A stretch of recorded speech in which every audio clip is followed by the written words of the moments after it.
bowl.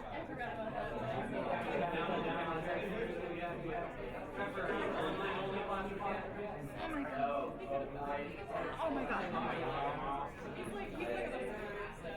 I know. This is as long as it can get.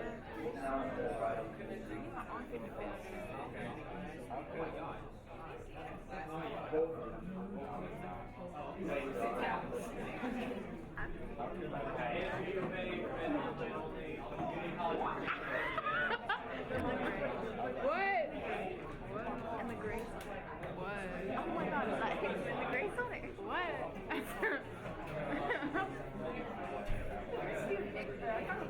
I didn't mean to. I had a slight panic in my brain. It just came out.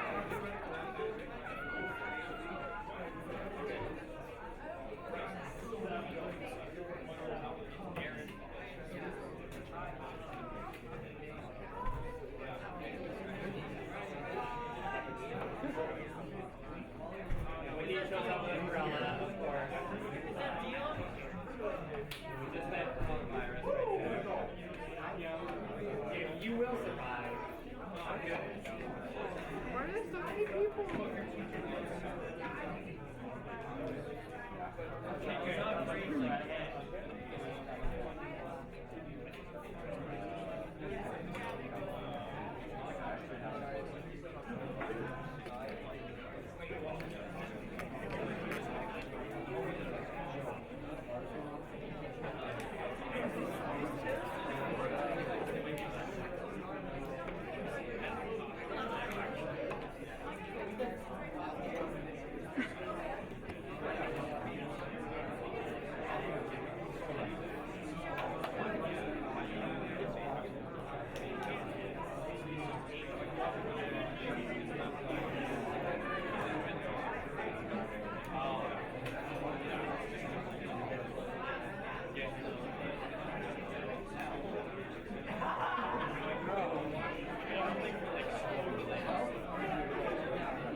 Prevent 29 other teams from scoring.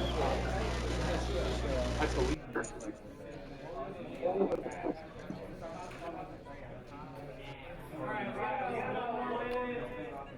My students, I want to remind you that that's all right. I don't want to see phones. I don't want to see headphones. That's why we're going to listen to learn from all these talented human beings.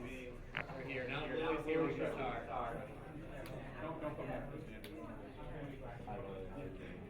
Yeah, you're graduating from this program. Now you don't get to do it. Yeah, get off your phone.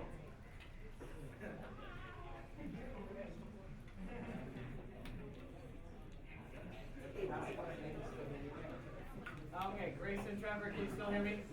Yeah. Okay. You're going to hear them after. Yep, I can hear you. Okay. All right, so it'll be important when we start that you keep quiet, especially with some of the technology that we're using to be able to hear the people here. If any of you are interested in going out of state, the two people on the screen are the ones you're going to want to listen to with all that stuff. All of these people here are at in-state universities in some way, shape, or form. Very diverse group, so I'm excited for here. Have we started yet? Oh, I'm just going? Okay. Well, welcome. I guess we started. Welcome to everybody who's watching. Do we have a number of people that are watching yet? 0?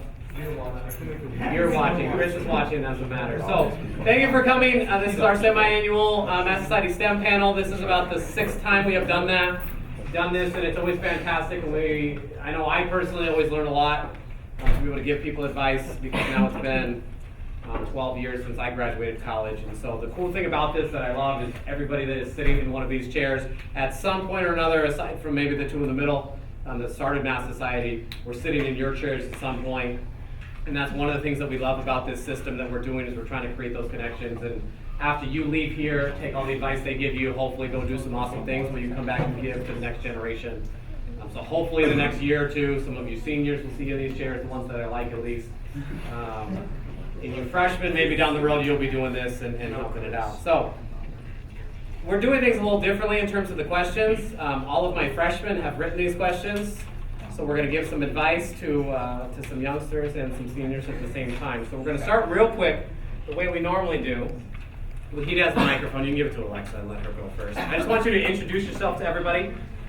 Who are you? What school do you go to? And what are you majoring in? And go ahead and say why you chose that major. Let's get all out at the beginning. Okay. My name is Alexa. I'm at ASU. I'm studying chemical engineering, and I picked it because I was in biomedical engineering, and it wasn't what I thought it was going to be, and I really like the coursework that I'm in now. Hi, I'm Woohee. I'm at ASU also. I'm an industrial engineer. I chose it because it's a nice mix between engineering and business skills, which I really appreciate and which I'm really interested in. Yeah, I'm Tyler. I am at ASU. I did both. I went 2 minutes so there. I'm a mechanical engineering major. I kind of just picked it. Like, there wasn't a lot of thought that went into it. I just kind of got it. So, don't do what I did. I'm Aaron Foley. I go to Paradise Valley Community College, and I'm a physics major. And I chose that because I find physics really interesting because of the way it just describes how nature acts and behaves. Hi, I'm Dion. I'm majoring in biology at ASU, and I chose biology because I wanted to do cancer research in the future. Hey, I'm Lily. I'm a junior at Arizona State University. I study mathematics, and I think on the paper it says theoretical mathematics. I'd like to clarify I'm doing a nice mix of applied and theory so I can have funding. So there's that. I originally was in industrial engineering, and I took some extra math classes, and I was just really drawn to them, and I would have much rather preferred to study those, so I just switched to math full time. I think the people on Skype can talk now. Yeah, go ahead, Grace. I'm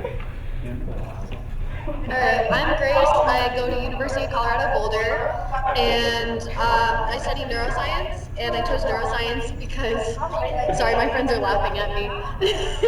Well, it's just like high school. No, but I really like concussion research and like brain trauma research and all of that sort of thing, and I really want to help people with like injuries.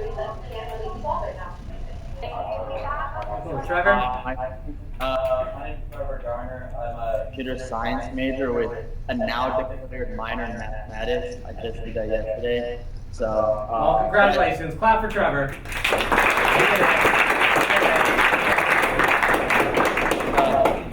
Because the problem solving aspect of it is what I'm always drawn to and it's what I'm good at. And then the minor in mathematics just goes to my focus in CS, so I think they work really well together. Okay, cool. So I'm going to start. So I asked all the freshmen to give 2 questions when they posted. One about high school, one about college. So I'm going to start with a lot of the high school-based ones in these questions here. So we'll start with this. Just anybody that wants to answer. What did you wish you would have done more of in high school?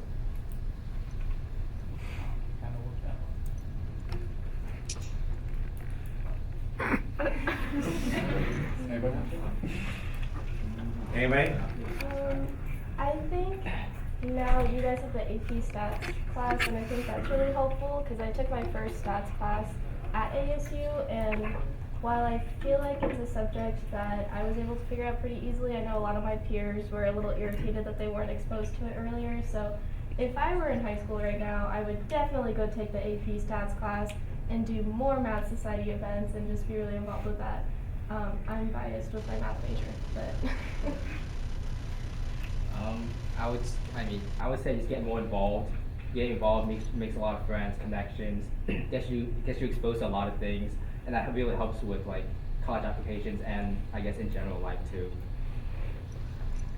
Yeah, I would say things like dual enrollment and AP classes. I found that when I got to Paradise Valley that I was kind of behind in credit because everyone else was doing dual enrollment and I wasn't, because I didn't think I was going to a community college at first. And so, yeah, especially if you're going in-state, I would highly recommend that. I would say like take more risks and branch out more. Like, you're in a great spot right now to where you can take some risks and take some hard classes and kind of just explore what you want to learn. And when you get to college, right, you're going to pick your major, you're going to be a lot more locked in. So now's a great time to really try out all those extracurriculars and all those electives that you kind of, I kind of want to do this, I don't want to do it, I would say do it every time so that we get your full experience.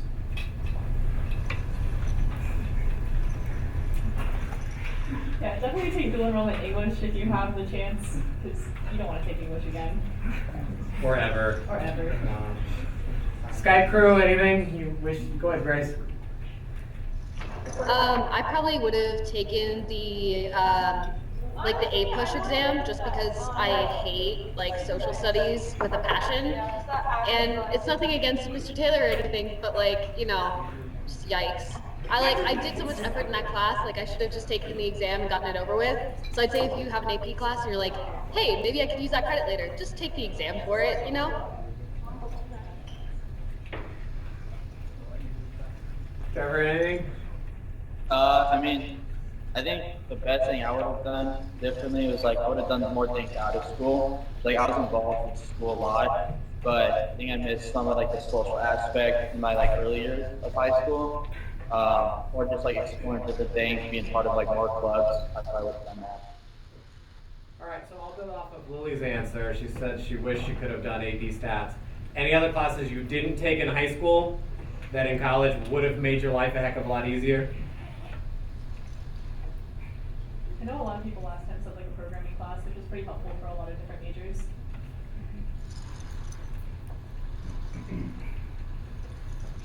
Definitely a physics class if you're gonna do engineering or any science.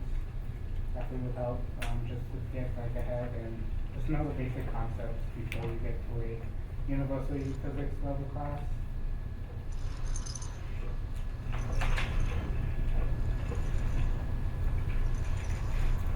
Anybody else? Anything you wish you could have taken in high school? No, but I'll hold the bike. Okay. All right, so let's go to this one then and maybe get some more responses. Anything you took in high school you wish you didn't? Yeah, you don't have to name names. Yeah, we're not going to say calculus. I'll kick you off the panel. No, we're too nice. Everything we took was okay? All right. Well, I feel like even if you took a class that you didn't enjoy, that at least helps you identify, no, I do not want to study that later. I don't want to have a career in that. So even the classes that I didn't particularly enjoy or weren't my favorite, they at least help me identify like, oh, I shouldn't pick that as my major when I go to college. So it's okay if you don't like every single one of your classes. You should like calculus though. I'm just kidding. Relax. Yeah. Okay, so I'm going to kind of combine lots of questions all in one here. So there are a lot of questions based on scholarships and what's truly important in high school in terms of getting those academic scholarships. Are AP classes important? Are your test scores important? Are your GPA important?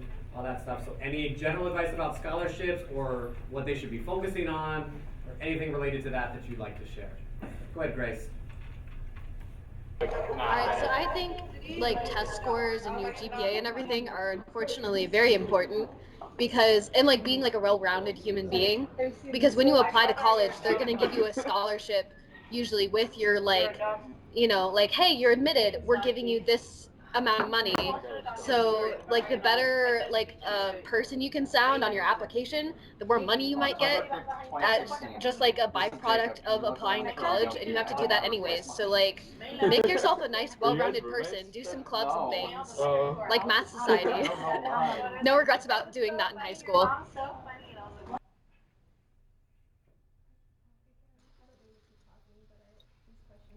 I have answers for them. So I agree with the test scores. So the test scores, I would say, like I tested well enough that I got a good enough scholarship, like the renewable ones at ASU, and you can find on the website, I don't know specifically the website, but if you just Google like ASU scholarship renewal, like you'll find, oh, this cutoff will typically get you this amount renewed every semester and blah, blah, blah. So I basically just looked that up and then just made sure that when I was going to take my test, I could get a score that was that score for that scholarship amount. So I would agree that the test score is really important, but I would also say some of the other scholarships that I've been put up for or awards at ASU have been a result of me not making friends with faculty, but getting to know my faculty and talking to them about, oh, what research could I maybe participate in, or how can I do better in your class, and just kind of making those relationships with faculty is really important, and those have opened up doors for me to be a part of like an awards dinner and scholarship stuff going on in the fall. So definitely don't be afraid to talk to your faculty or to your teachers. Even here at high school can help you with some of the essay-based one-time scholarships. That's really helpful. Yeah. Apply to as many scholarships as you can, because I mean, chances are you probably won't get all of them, but like chances are you will get at least one of them. During my senior year, I applied to like over a dozen, like 15 scholarships. I got 2 of them. Like these are not like the academic like ones that ASU will give you, but like these are like outside like private scholarships they will give you, and I got 2 of them, and it helped a lot with my like my studies. I don't have to worry about like as much as student loans as I would if I didn't apply to all the scholarships. Those are 2 really good points. I really like the Lily's point about making friends with your faculty, because especially if you have a certain interest in whatever field you're going into, talking to your faculty about that is a huge thing, because I was especially interested in particle physics, and I talked to my physics professor, and he got me hooked up with an internship and a scholarship that went with that. And so, and especially what Dion said, just kind of applying to whatever you can. And you probably won't get all of them, but even if you get 1 or 2, it's definitely worth your time, and saves you a lot of money. I think as far as like going back to the question about like what's more important between like test scores or GPA, it all matters. So honestly, I would say just focus on whatever you feel most comfortable with and what you're best at, and just try to maximize your strengths. Odds are you're going to find something. Odds are, things work out as long as you just keep working hard at it and make the most of what opportunities you're given. Just going back to like pay for college, FAFSA is a good way just to get free money from the government. I know a lot of my friends whose parents don't make so much get their college for free room and board. So yeah. Okay, so let's talk about GPA. Obviously, we're a school that does not have weighted GPA. Trevor, do you have an answer? Not right. Sure? That's right. Okay. So GPA, obviously, we don't have a weighted GPA system. So what would be your advice on GPA, especially for people that are worried about, is it better to get a B in an AP or an honors class versus an A in a regular class and keep that higher GPA? What would be more beneficial and why? I think in the end, like taking the AP class is worth the B, just because it's kind of exposing you to more like what college classes are like, and I think it prepares you better. In the end, it's really not going to hit your GPA as hard as you think it's going to, and back to like the scholarship thing, it's not going to affect your scholarship amount that much. I think it's most heavily weighted on test scores. Go ahead, Grace. Okay, I think, like, if I remember correctly, you can get your weighted GPA through, like, the trade office. I don't remember what it's called, but I think that's super helpful to see, because if you're, like, getting demotivated in your AP classes, you're like, oh, I always get a B, like, I could get into this, like, regular English class and get an A. You could look at that and really re-motivate yourself to like try those harder classes, because in the end the workload's gonna like benefit you more. So I totally recommend doing that if you're like, hey, I want to get off the AP track.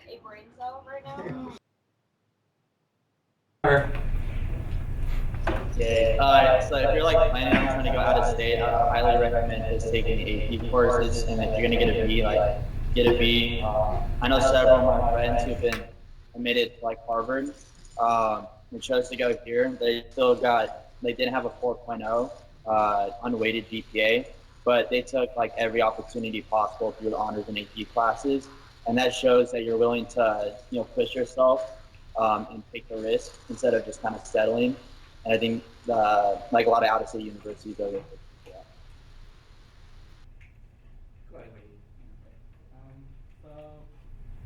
Regarding your GPA, I think your test scores matter a lot more for scholarships, and then your high school GPA, after high school, no one cares.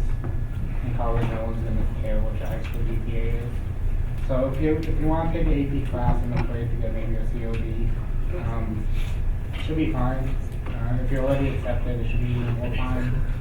Yeah. I mean, like, the way I look at it kind of is like your GPA is essentially just a number because taking class, the reason you should be taking classes is about experience and getting stuff under your belt, I guess, for lack of better word. So I would always say go through the AP classes at start.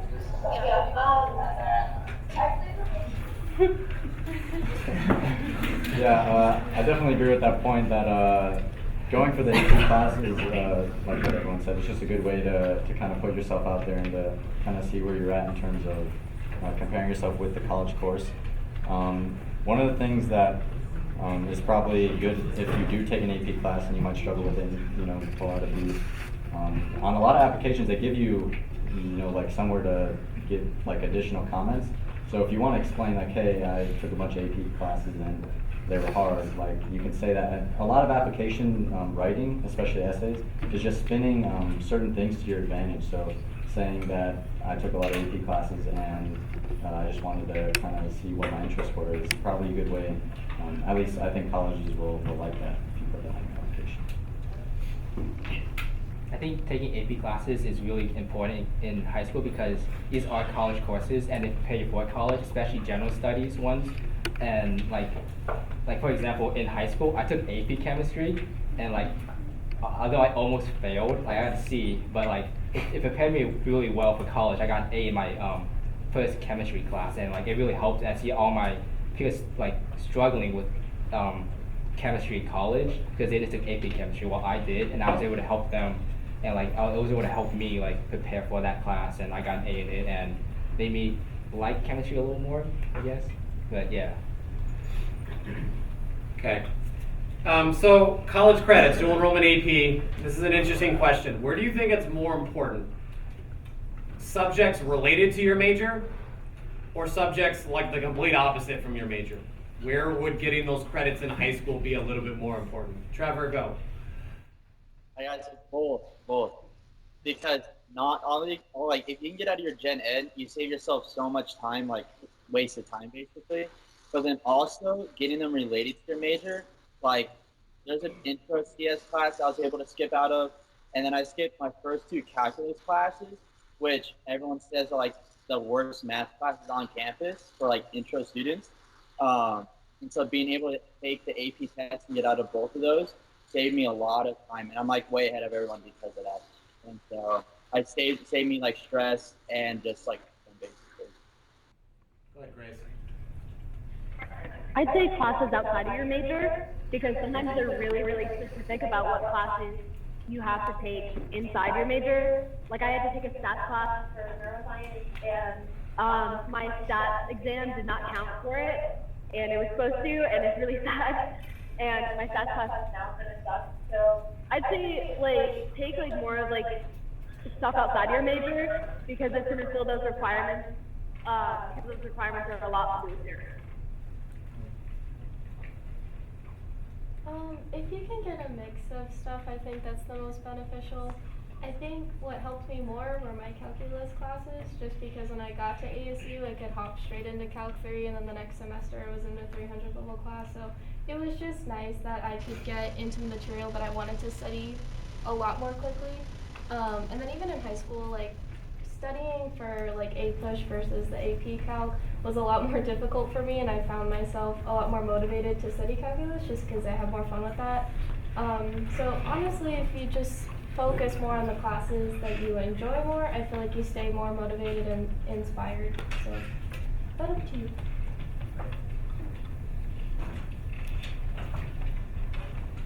I'm going to break the trend a little bit. I would say take ones that are related to your major. From my personal experience with mechanical engineering, having that ability to kind of be ahead on certain critical courses coming in is huge. Because you had this sort of situation where you would get ahead in other classes, but you were on pace in others. And the things that you would see in the classes you were ahead in would be super beneficial for the classes where you were still on like a regular pace. And for me, that was super helpful because I was seeing things in ways that wasn't necessarily being like taught at that point because it was supposed to be taught down the line. And it was really beneficial for me in that way. And I really had a great benefit from that. Going off this point, if you want to like do A-Push and get that college credit, there's honestly a lot easier classes in college that they push, like a lot easier that you could probably finish in a day. So if you're just worried about getting that credit, I wouldn't do so. Yeah, I'm going to go kind of against what they said because I actually hate gen eds, and so I wish I had gotten more of them out of the way in high school so that I wouldn't have to take them in college. I think that they're just kind of a waste of time at this point. Okay. Drop the mic. Well, trust me, if we had one of these when I was in college, I would have said the same thing.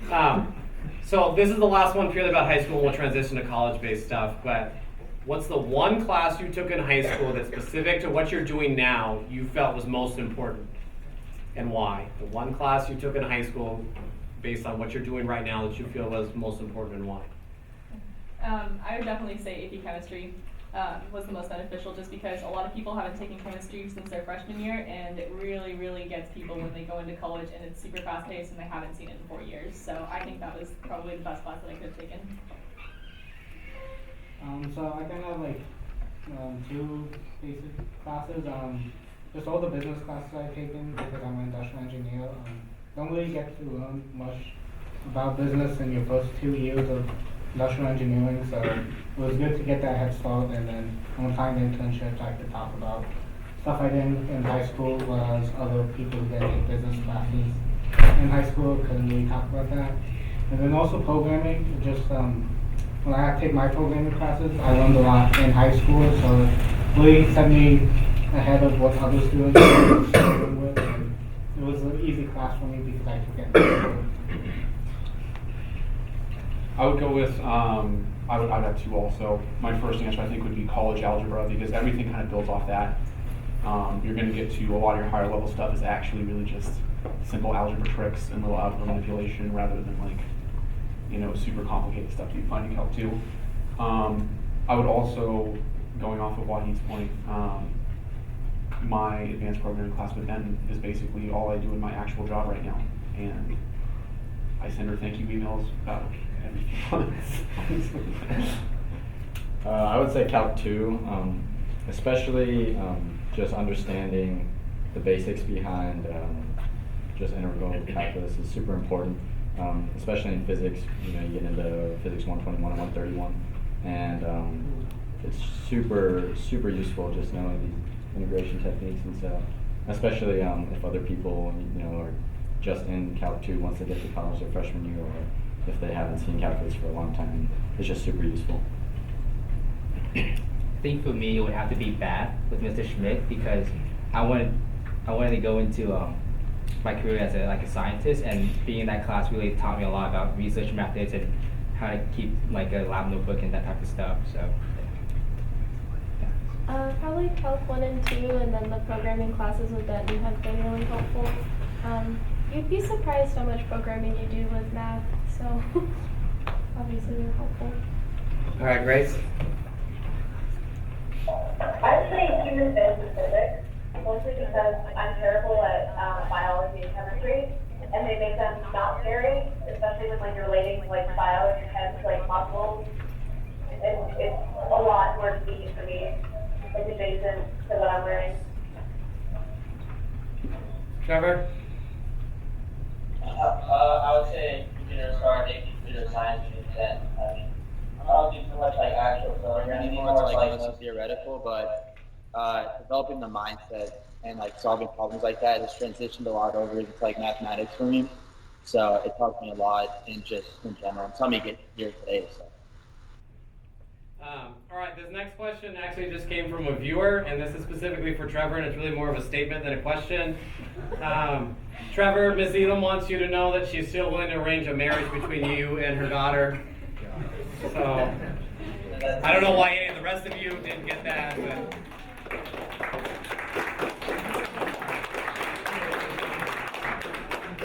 Okay. So on that, so we got a few questions about kind of comparing and contrasting high school and college. So what's the biggest difference between high school and college? We'll just start super vague like that. Biggest difference between high school and college. Trevor? The workload is so much more difficult, for me at least. I mean, I'm spending hours like kind of each day doing homework, studying for midterms. Everything just seems more condensed, fast-paced. Eventually it changed, but I mean, I varies from university too, so that's depends on you. Grace? I'd say it's a lot more chill. Like people aren't gonna judge you. Like I'm in a D&D campaign right now, and that's like very normal for like, you know, college students to just kind of like let their like nerdy selves be their nerdy selves, and like people don't judge you for like studying and stuff. It's pretty great.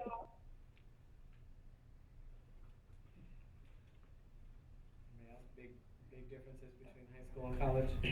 I think for me the biggest difference would probably be like the independence. Like you could like with high school you have to wake up like really early, have to go to class for like 8 hours. But in college you can like choose almost whether or not to go to class, or you like do a lot of other things. You have to like make your own food, you know, and that type of stuff. You have to pay your own bills, and just a lot of like I guess adult stuff because of teenage stuff. That was definitely a good point. I think another big difference was just kind of the flexibility you have, especially with professors. I mean, you'll get some that are super strict and just don't give you like any leeway with anything. But I find that a lot of times if you just communicate with your professors, they'll, especially if something's going on in your life or you need maybe like a extra few days for an assignment, they can give you that. They don't usually not doing that as long as you are open and communicative with them. It's usually a pretty good experience. For me, I think the group dynamic kind of changed a lot. Like in high school, we were like, right, like we were just like friends because we were friends. Whereas in college, we're like friends, but we're also friends because if we weren't friends, we'd probably all fail. So like, you kind of leverage off each other and use each other as help in a lot of ways.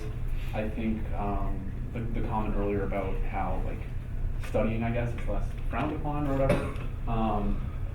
That's kind of a huge part of that is that you're all going to study together. So it's nice that way. Yeah, I would definitely say that like there's more flexibility, but there's also a lot more like responsibility that you have to kind of hold yourself to. Just because like yes, you have the choice, like no one's forcing you to go to your classes, but you should go to your classes and you should do your homework, and so that's stuff that you kind of have to like make yourself do. Luckily, all our ditchers aren't here this time. If we were here in the fall, we had a lot of people that said they just don't go to class. How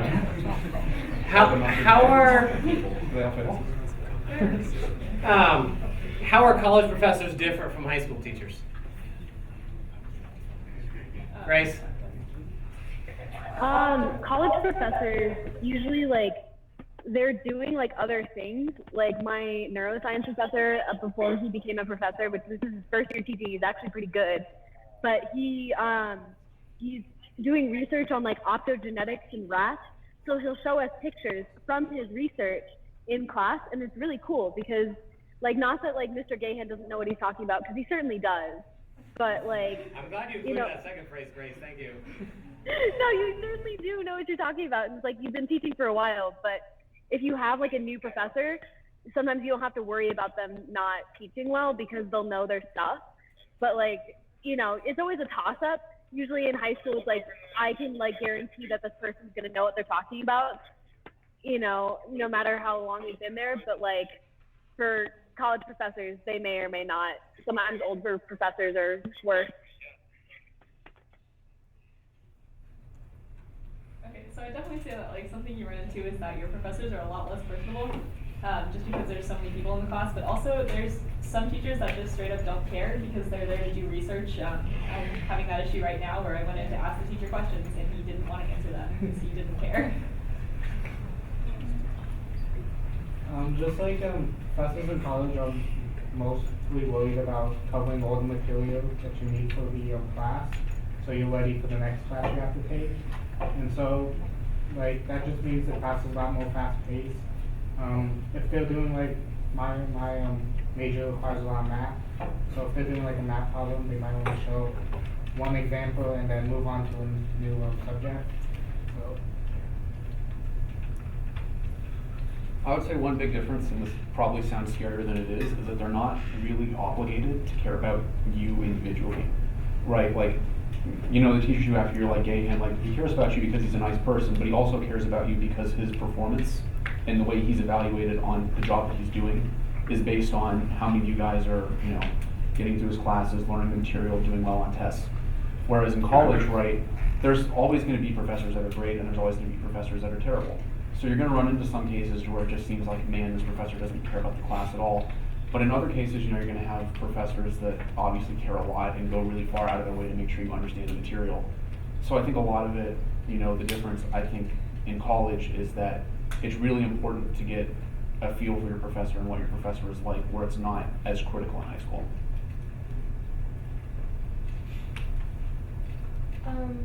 I agree that I've also had to deal with some of these professors that maybe want to focus on the research more than answering your questions, or they just might seem a little standoffish. But there are also some real gems of professors out there who really do care about you. Like one of my favorite professors, I went to his office hours all the time just because the class was so difficult, and I thought didn't like me for a long time, and then after the midterm he's like, why do you keep going to office hours, you're doing great. And then it was just nice to hear some encouragement, even though before he was a little bit like, yes, no, okay, those are all your questions. So sometimes honestly I feel like it's a little bit of a cultural thing. Like I've noticed, I don't know, just sometimes it's a cultural thing, and then they're just, nice people. But there's also the little bit harsher people, but I wouldn't let that scare you. Like if that's kind of intimidating to hear, that's okay, but you do have to be your own advocate, I guess. But you'll get great professors and you'll also get bad ones, but hopefully you get more great ones than bad ones, so. Cool. This one should be one of the easiest questions we have all day. If anybody sitting in the audience is interested in STEM, should they take as many math classes as possible? No. Grace? No. Just plain and simple. Like, you don't need Calc 2 if you're my engineering friend is looking at me. If you're an engineer, you should probably take Calc 2. If you're not going to be an engineer, you don't need Calc 2. Plain and simple.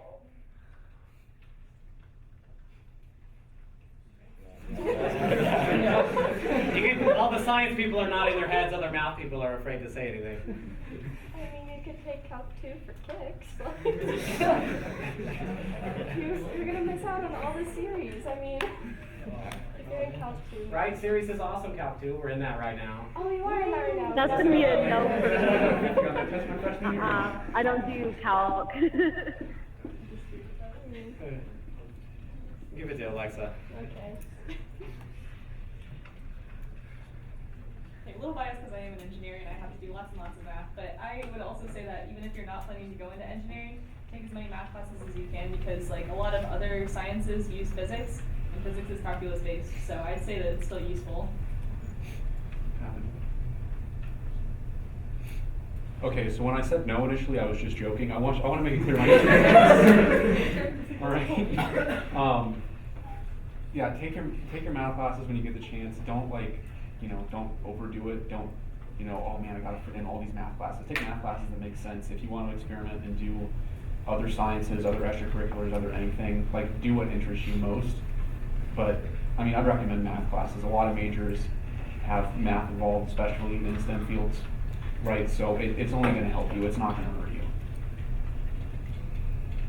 Even in like non-STEM fields, I know a lot of business majors have to take at least Calc 1, so they actually be having a lot of classes.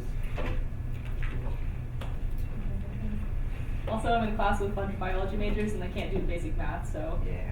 gives you an advantage. I mean, they're biology majors. What do we shouldn't be surprised by that. Go ahead, Trevor. I think I might just be like different because I come from a tech school, but everyone here, no matter like what your major is required to take linear algebra. So that's Calc 1, Calc 2, and linear. So I might as well just do it all in high school and then try to test out AP. Then you just have to take linear and you save yourself some time. But that's also depending on where you go to. So. All right, so this question is going to be kind of limited in who can answer it, but Grace and Aaron, this is more for you. Doing various forms of college athletics, what advice would you give to, Aaron, I'll start with you. What advice would you give to, especially some of the freshmen, that if they want to pursue potentially an athletic scholarship or being a college athlete, what are some things they should do in high school? And then both of you can talk about actually in college, how you have to kind of manage that schedule and things like that.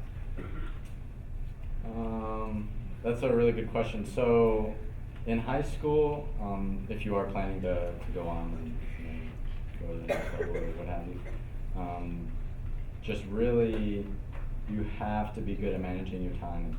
I say that because, in college you're gonna have like 2-hour practices every day, and then you have like 5 hours of studying, and you have class for like 1,000,000 hours. So, you just have to be really good at managing your time, and high school is the greatest time to get good at that, especially starting your freshman year. Other than that, with athletics, I would say don't kill yourself mentally just trying to, make the team or whatever sport you're doing. You probably started athletics because it was fun, and that's why you should keep doing it. And if it ever stops being fun and starts being a detriment to you, then don't do it. Go ahead, Grace. Anything to add to that? Alright, I think, yeah, like, I'm not, like, on, like, I'm on a competitive team, but I'm on a club sport team, so it's a little different than, like, one that's, like, I guess, like, through the school, I don't know how to describe it, but it's a little bit more chill, a little bit more like, hey, the students decide what they want to do. So usually it's like, hey, I need to take some time off to recover from an injury, or I need to like focus on school. It's usually a lot more chill, which is great. And I highly recommend that. And if your team does not support you and your best mental health and your best like physical health, that's not a good team. Like you should be able to walk away from it and still say, like, my academics are more important. That's why I'm here. I'm not here to row. I'm here to get a degree in neuroscience. But like rowing is something that makes that a lot more fun and a lot more enjoyable, like Aaron said. Go ahead. Yeah, so I definitely agree with Grace, but I guess not. But also, athletics is definitely, I've met some of my best friends just doing athletics, and so I feel I may have given it perhaps a negative light in my answer, but it's definitely one of the best things, if not the best thing I've done in college, apart from being in class and just studying and in my degree. But you are a student before an athlete. They say student athlete, there's a reason students first, and so you want to focus on your academics first.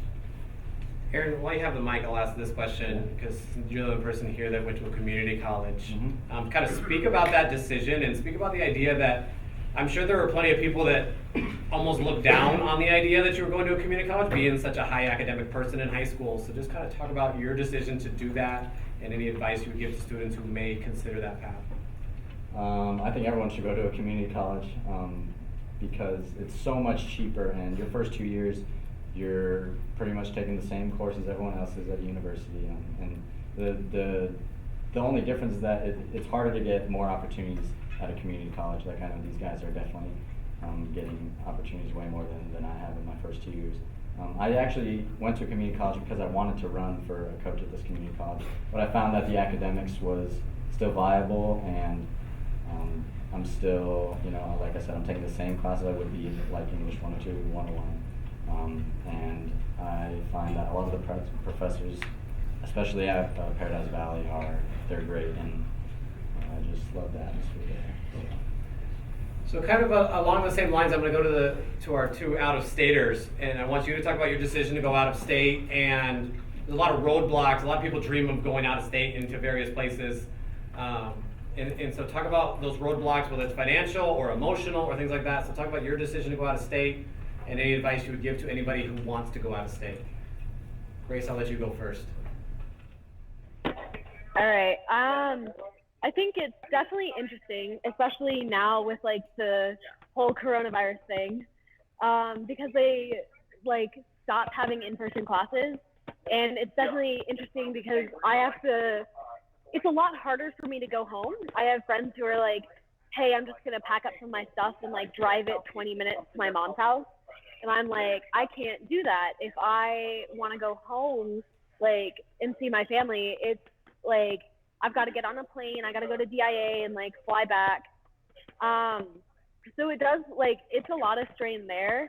But I think ultimately if you find like a good friend group in your state and you really like the program for your major out of state, I say you should do it, because ultimately like having a good program for your major and like having that experience of kind of like saying I'm going to be independent now, it's a lot more significant than like, oh, I'm just going to like go to an in-state college that I don't really want to go to, that doesn't really have a good program for my major. I mean, the choice for me was basically like opportunities. In Arizona, I knew I'd get opportunities going to ASU, and I would be a lot more ahead of where I was right now if I stayed in state. But going out of state, like I knew I could have different opportunities that wouldn't be present if I stayed in state. Like the internship I landed this summer was because I went to Florida Tech, I believe. And another reason was just like how rigorous it is too. They like to tout themselves a lot about like being a more difficult university. It's still a public university, so I mean it's not like a private university that can do certain things. So we still have to follow like the curriculum, but the professors are like all super knowledgeable. Like this professor I had last semester was the IEEE like computer science head president for like 4 years. And he had like all these great accolades and super smart and amazing professor. But I mean, it's different because you're leaving all your friends back home. I mean, I still talk to all of them now, but you're really throwing yourself out there, and so it's a risk. But I think the reward is much greater than the risk you're actually taking. More lighthearted question. This one's for my seniors in the audience that might be living on their own for the first time next year. What are the essentials to have in your first dorm or apartment? For example, we asked this question a couple years ago, and Kaylee Bethune said a rice cooker because of the nice, diverse group of meals you can cook on that thing. So what would you say the most important things, especially if it's something that they wouldn't necessarily think about before they get there, something that might be valuable to have in a dorm or an apartment, living on their own for the first time? So I know when I first moved into an apartment, I thought I had everything, and I forgot shower curtains. So you can put that on your list. It was a very specific item that I forgot that I would have liked to have the first day.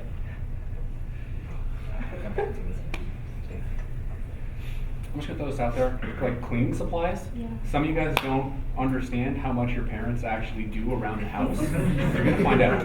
All right, you're gonna find out, and you're gonna want cleaning supplies on hand. So that will be ready.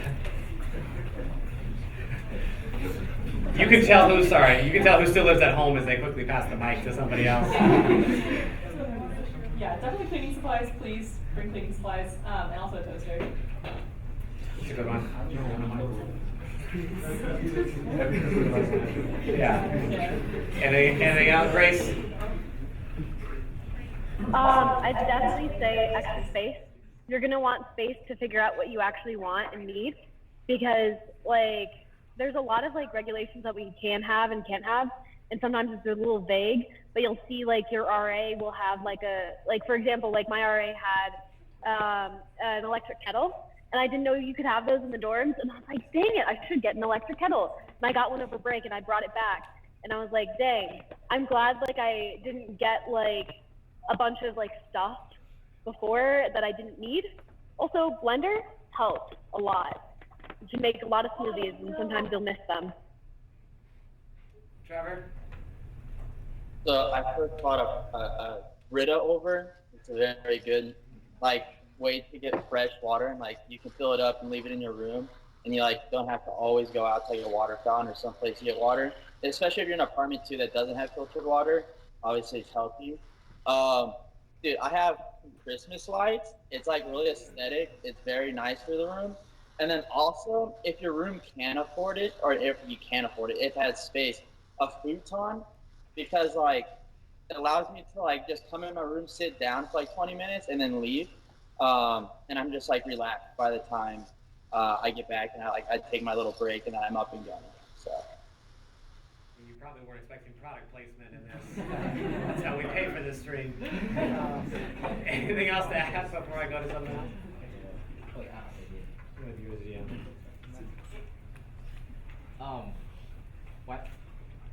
When I first moved into my dorm, I bought like a bunch of bowls and like plates like eat off of, right?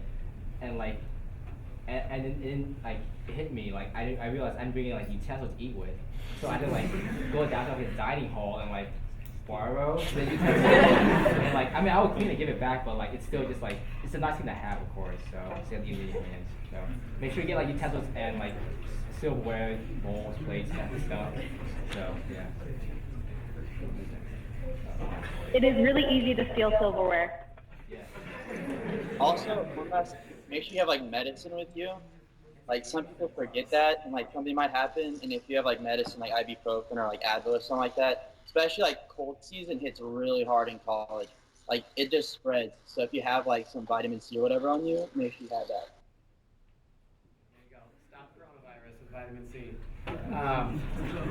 Yeah, so let's talk about social aspects of college. How easy is it to make friends? How easy is it to build those social groups? How easy is it to maybe go the wrong direction and have your social life kind of hinder your academic life? Anything related to social things that you'd like to share?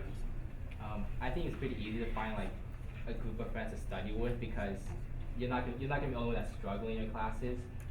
There's definitely other people that are struggling, and like it's easy to find like that group of friends. Like, hey, you want to study? And yes, you guys become friends. Like study, like it blossoms into something like outside of like study groups. You go to friends outside of class. Yeah, you know, just do like other stuff outside class too, like fun stuff.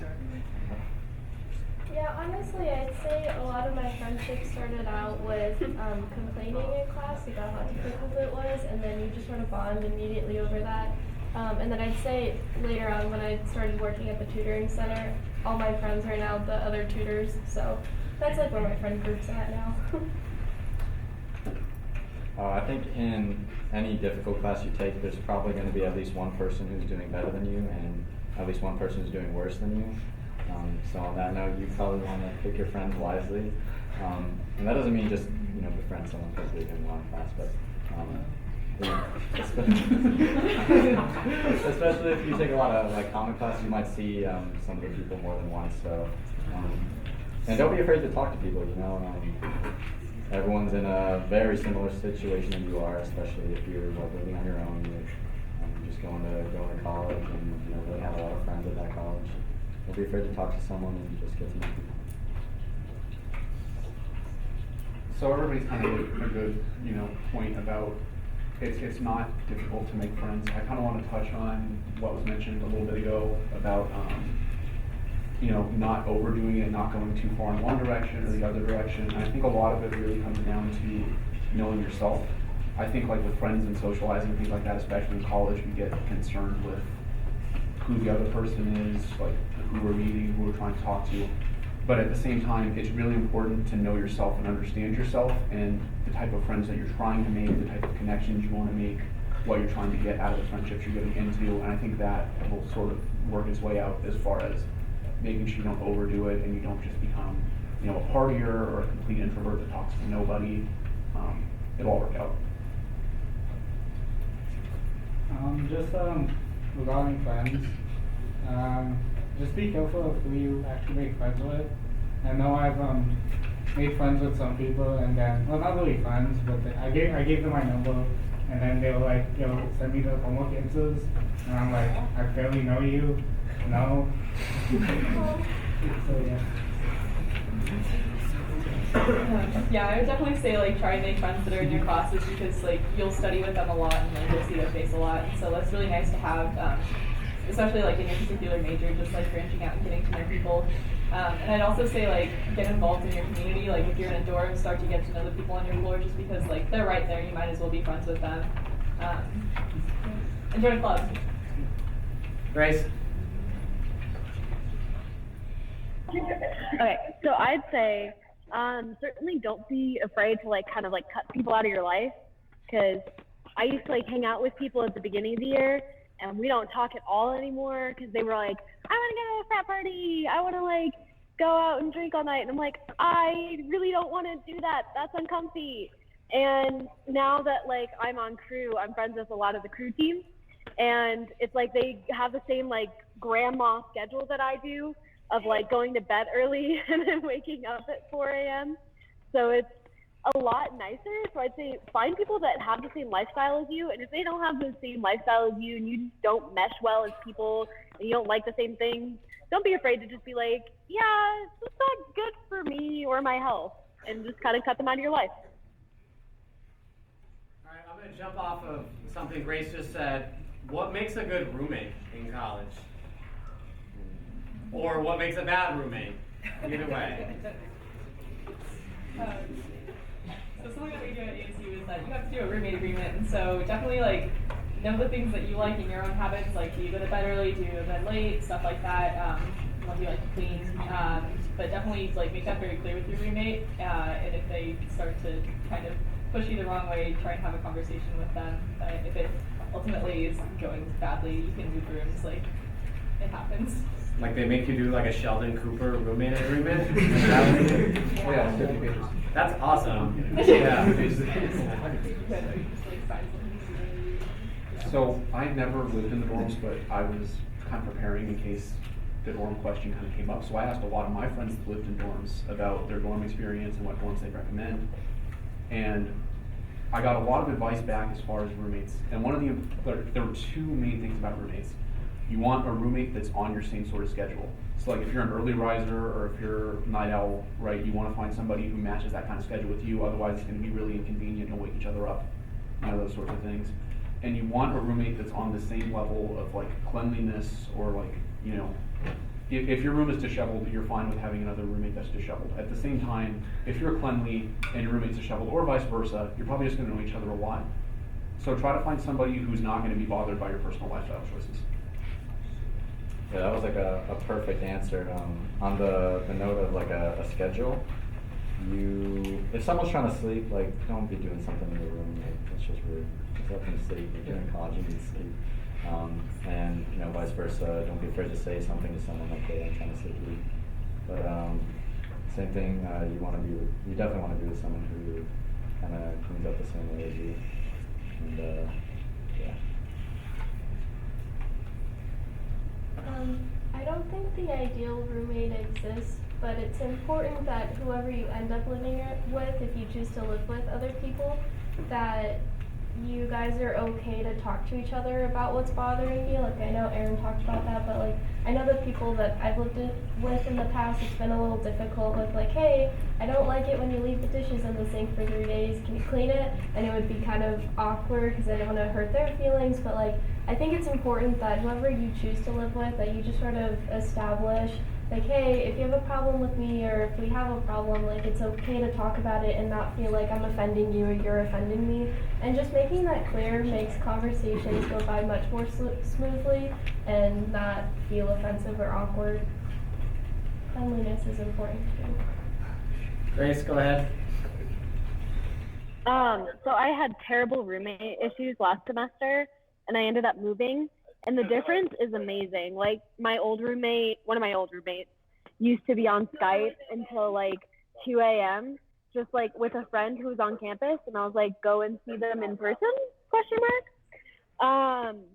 Yeah, and so that was really annoying. And now I have a roommate that has the same schedule as me, and it's night and day difference. Also, I brought my roommate ice cream the other day from work because they've been making me pack ice cream pints. And I can't sell them because I'm technically not trained yet. So definitely I'd suggest doing something like that because my roommate definitely likes me a lot more now, just because of ice cream. So. Yeah, I'd just say like if you're really in the search for them and like you're going out of state or even in state, try to find someone who like fits in your friend group that you're with in high school. Like my roommate, I roomed with first year, and I'm rooming with him right now, and he's pretty close to me. We're pretty similar. He just has a bit more like crackhead energy than me, which like I'll totally take because I get tired pretty quick now. So just try to find someone that you think would like fit in your friend group if you're really unsure, and more than likely that'll work out. Ones just to kind of hit, and then we'll see if the audience has anything here. If you have an opportunity to graduate high school early, should they?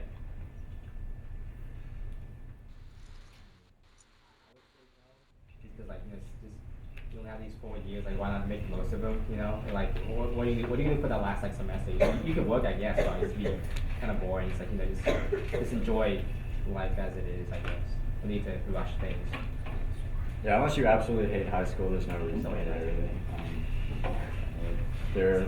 It's just fun, and you're probably not going to see a lot of these people very much after high school, and the chance that you have some friends at least in high school, so just kind of hang out with those people and spend some time. Yeah, definitely a big note from me on that one. You're in a great spot right now as far as everything is very risk-free. If you mess up a class, it doesn't cost you money, which is huge.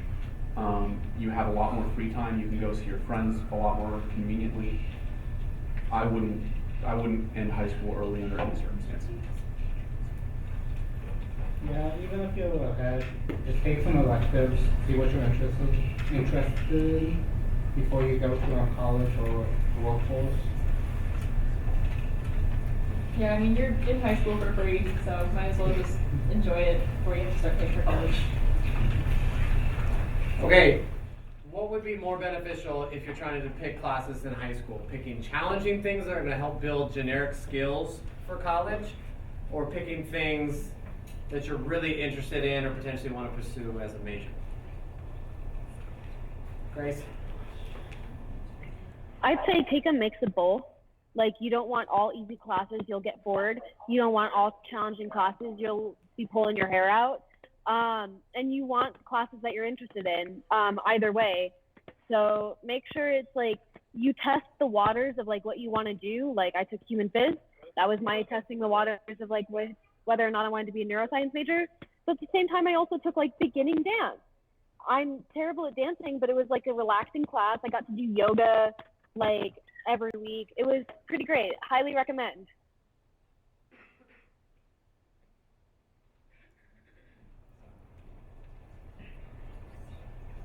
Yeah, I think in high school, take classes that you want to take and see if like you really like it or not. So it will like either like solidify your interest in it or like make you realize this is not something you want to do.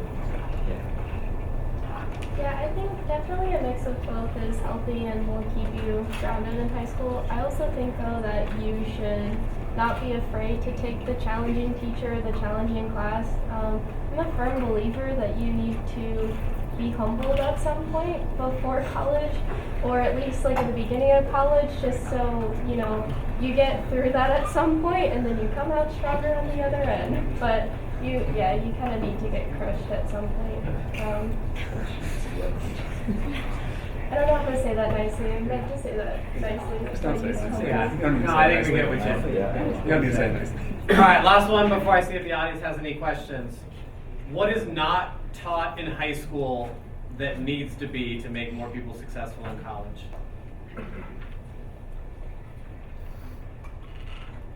So kind of off the beaten path, I think a little bit. It's not like a traditional like subject, but time management is one I would say, because it's much easier to manage your time in high school because everything is in such rigid blocks and everything's worked out perfectly. Once you get to college, sometimes there's just going to be these unavoidable 1 hour gaps between classes, or unavoidable, I need to come in at 6 to take this class, or opposite end of the spectrum, I need to come in at 7:30 in the morning to take this class.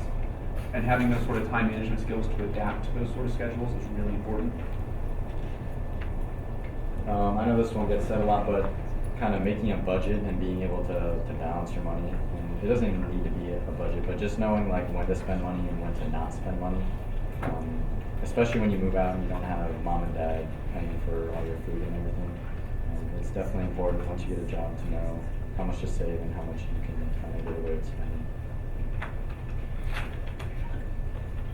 I would say in high school, try to get good at reading textbooks, because in college, it might be like a subject you're interested in, but it's not really a class, and so you find a textbook online and just skim a few chapters. It's really helpful, and will go along even after college, and you're going to read academic papers while you're at work, most likely.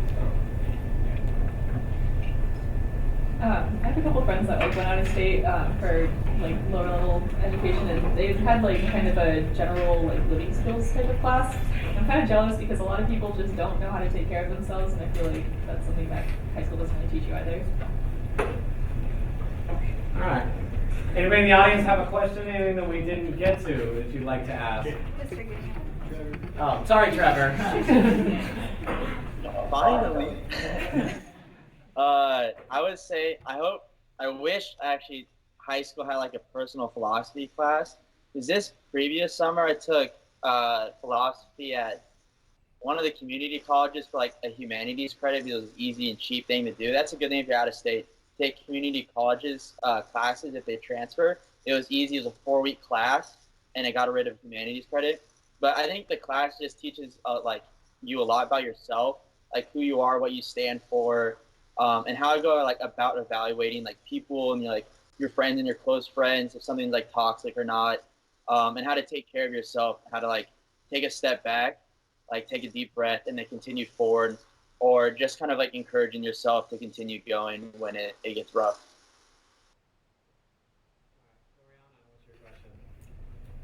As senior year is kind of coming to a close, I'm beginning to feel, I guess, senioritis set in, like less motivation to just do things, and I don't want that to flow over into college. So how do all of you keep yourself motivated?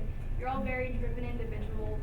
You have long nights, and that's just, it seems like a lot. So how do you keep yourself going in, I guess, the hard times when it's just you on campus? Okay, I'm going to repeat the question real quick just for the stream. So the question was, senioritis, very difficult to avoid. How do you motivate yourself and not have that carry over for college, especially when you're stressed and you're tired and all of that? How do you properly motivate yourself to be successful? I would say like going into college, like it's really new and it's exciting and you kind of don't know what to expect. So that kind of like picks up your motivation in the beginning, and then after that it's really just like trying to balance between like fun things and school, just to like make sure that you're not getting too stressed, but also that you're still like focusing in on your classes. So it's kind of finding that balance is really helpful. For me, it's more about I'm studying what I enjoy learning about, and I had classes where I didn't really want to do it for the even go to class, and you just gotta like have a good group of friends who will keep you motivated for the class. Wondering like if you skip a class, they would text me like, "Where are you? Monitor class." And so yeah, that's how I stay motivated for classes I didn't really enjoy. For me, there's kind of like two angles to this question. The first angle, I think, kind of pragmatically, is you're going to be paying thousands of dollars to go to college. It's going to motivate you a lot more to show up than what you have right now. But I think on the other end, too, for me personally, a lot of my motivation just comes from the fact that I'm really stubborn and don't want to fail or lose or anything like that sort of context. And so for me as a student, I tap into sort of, I guess, a competitive side a lot and try to use that as motivation to keep going. So depending on your background, that might be useful to you, it might not be, but definitely the money aspect, you're not going to want to lose money. Yeah, something that was mentioned was kind of not wanting to fail, and so maybe the fear of failure is a very good motivation, because you'll go to college and you'll see students who don't want to be there and who are probably going to drop out pretty soon, and you don't want that to be you. And honestly, the excitement of college and just taking new classes and learning new stuff and getting to know new people kind of dispels all senioritis in these experiences. So I don't think it's necessarily something you have to worry about. I think it's like, for me, it's almost hard to not stay motivated, because with college classes, they're teaching you things like specific to what you want to know, what you want to learn. So it's like, it makes you want to go to class every day. It makes you want to learn more. Makes you like want to like broaden your horizons and like gain like a better like understanding and appreciation of like what you want to do. So I think for me, it's like it's hard not to stay motivated. Yeah, I agree with all the advice that was given down the panel. I think one more is just like having a sense of community, whether that's like a really great faculty member that you somehow like connected with for whatever reason, or just other friends that are a similar level of student as you are, and just talking to them, that's also really beneficial, and that helped me a lot this semester in particular. So. Grace? I think for high school senioritis, it's just like a lot of like fear about like, hey, will I do well in college? And most likely you will. You're not gonna fail. Like I failed a class last semester. It really sucked. But like at the same time, there are all those other classes that I did really well in. I felt like I actually like learned and everything, and I retained that information. And now I get to work forward in my major, and then I get to do something I really want to do. So at the end of like senior year, if you're like feeling like I can't do this, I think I'm gonna like do like really bad in college, I'm like scared to move out, just tell yourself it's gonna be fine. You just have to like keep repeating in your head like this is what I want to do. And if it's not something that you want to do, you need to find a new major, obvious. Don't stay in a major that you hate. Just keep telling yourself you're going to want to do it. Yeah, so 30 seconds ago, I just learned that my college is canceling classes, so I'm pretty like not motivated anymore. I would say with that is like we're moving to online instruction, but like senioritis will go away like first year since everything's brand new. But for me, when I like get down and like get really lazy, I try to think to myself like, I'm here for a reason. I'm like here to learn, and like this is what I like. But I might just not want to do the work right now. But it's what I like. It's what I enjoy, and it's something that that tends to get me up and going. And then once I start, it just kind of starts building up. And then when you start getting tasks done, like just doing little like lists of what you got to do, it really starts motivating you. Like I got one thing done, I got two, I got three, and it just keeps rolling on, and it picks you up. But you'll have times where you get burnt out. Like I just took 3 midterms this week and then 2 last week, so I'm pretty burnt out right now. But like coming back from spring break and doing all that, I'll be like refreshed, ready to go, and motivated. Other questions? Nathan, really specific. So, what like classes or courses like would you recommend if you're thinking of majoring in like engineering? Just like early on classes. So early like freshman, sophomore level classes for engineering. Like high school. High school. Programming. Yeah, you're going to want to hit your math classes because every single class you touch on in your major is going to rely on math. No matter like what point you're going to, even your science ones are going to be a lot based on, at least for mechanical, maybe just like for the other majors, a lot of it really does boil down to you have a math equation, know how to use it, know when to apply it. So I would say definitely hit your math part. Depending on the major that you want to go into, right? If you're interested in, mechanical, it's a lot of physics, biomedical, right? A lot of biology. Chem's a lot of chem, so a lot of it depends on your major, but I would definitely say hit math. I would say take a chemistry class in your senior, junior year, because I think most engineers have to take just one chemistry class, which is basically 2 chemistry classes combined into one. So if you don't have a background in chemistry, you're most likely not going to do well or even pass. So. Yeah, kind of the same thing. Like the engineers, like pretty much everyone takes the calc series, so 1, 2, and 3, and then keeps going from there. So as much of a math background that you can get will help you, and then also definitely chemistry because everyone takes that transfer class. I mean, I'm not an engineer. I'm not exactly interested in engineering, but aren't there engineering classes here called like engineering 1, 2, and 3? Yes. They're more CAD based and things like that. It's useful down the line, but for your early college, it's not going to rely a lot on those sorts of skills because a lot of it's modeling and understanding like codes and things like that, and that comes later. Okay. All right. Other questions? Oh yeah, just one question. Sorry, did I hit Miss Trevor again? Hey, you don't have to go to class. It doesn't matter. You can just move on. Okay. I think we've hit that engineering pretty good. Yeah. So, clubs. I know anybody can be in clubs like FBLA and DECA and like put that on their transcripts. But like succeeding in clubs, is that like worth our time and effort in high school? Because I know Trevor had a lot of success in clubs in his high school career, and I just wanted to know if that really had any effect on applying for colleges. So again, the question is, do you think like accolades earned in high school, particularly through clubs, rather than just being a member of the club, do you think that mattered in terms of acceptance or scholarships or things like that? Trevor, I'll let you go first. National champion in programming. Yeah, so I think the accolades I got through high school helped me a lot, especially like the recognition with them. So like some being through FBLA and then like the other ones being through MIT really helped me get into Georgia Tech. It shows that you're interested in the subject and you're willing to put in time outside of school in that subject or topic, and you excel in that. So you're good at something that you put your time into, and that's what I think a college just wants to see out of you.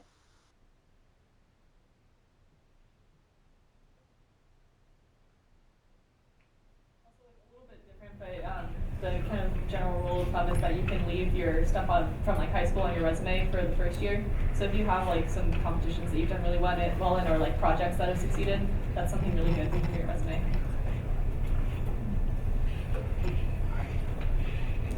That advice is great, and it can also go beyond the first year. When I was applying for my internship back in the latter half of my sophomore year, going into my junior year, I still had on the very bottom of my resume, I just put, random miscellaneous sort of awards and stuff like that. And I put on some of my stuff from FBLA and NHS and things like that, and I got the position, so I'm going to assume it helped. Couldn't hurt, right? Yeah. All right, anything else? We got time for maybe one more? No? All right, so I'll end. Oh, go ahead, Carlos. How do you stop procrastination in college? How do you stop procrastination? If you procrastinate, you will fail. So it's just kind of your feet are gonna be put in the fire. You're not really gonna have much of a choice in that one. Trevor? If I could tell you how to stop procrastination, I'd be like the smartest man on the planet. But it's just something that's gonna happen. You just gotta work through it. You gotta put your head down and start grinding. That's what it's all about. All right, so last question that I always like to end with. I'll have everybody go once. If everybody who was here only takes one thing you said out today, so one sentence or less, if you could say this is the most important thing that you should walk out of this room understanding, what would it be? I would say just don't be afraid for things to change because they're going to, but it's not always going to be. It's a good thing. You got this.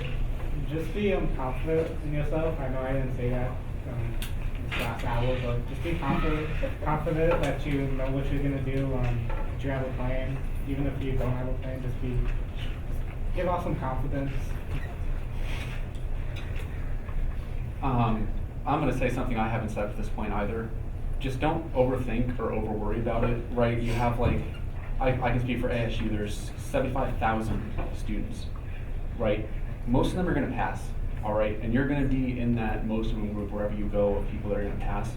There's a lot of things where, we can sit up here and talk for honestly hours and days and try to give you all this advice, but your journey is going to be different from our journey.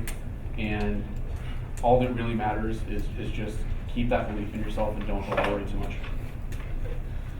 Yeah, I would say I didn't say this either last hour, but just try and be a good person, and whatever that is for you, try and, I guess, devote yourself to a worthy cause is something that I read in a book somewhere, but really just don't, give energy to negative habits in your life. Just really try and improve yourself, and I think that'll carry you really far, especially with academics.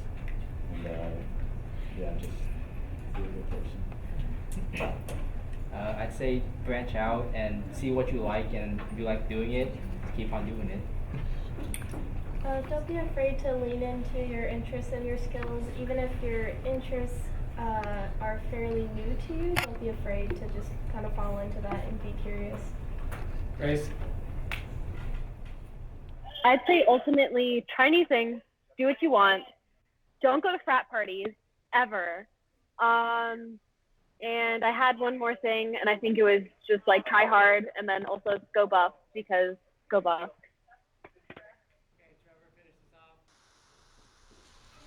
So I would say just smile. College and life in general is supposed to be fun. It can get hard, but just be happy. Or okay, that's really bad. Just try to be smile. Try to find the positive in the bad times. I just totally got destroyed by my statistics exam Wednesday, but I'm here smiling. So you just got to get through it. It's okay. You can do it. Have fun. These guys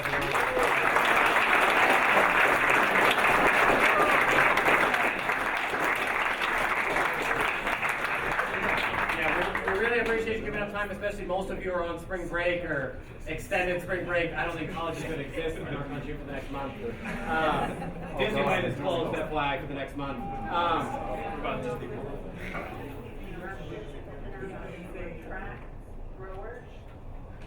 Growers that will be attending, or just growers that will be attending the North Indian Meet, please report to Mr. Lightroom 307.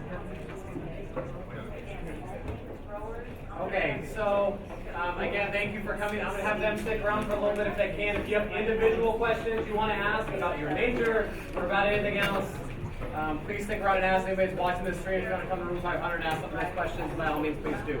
Thank you everybody for watching and have a good day. Me too. Come ask me questions.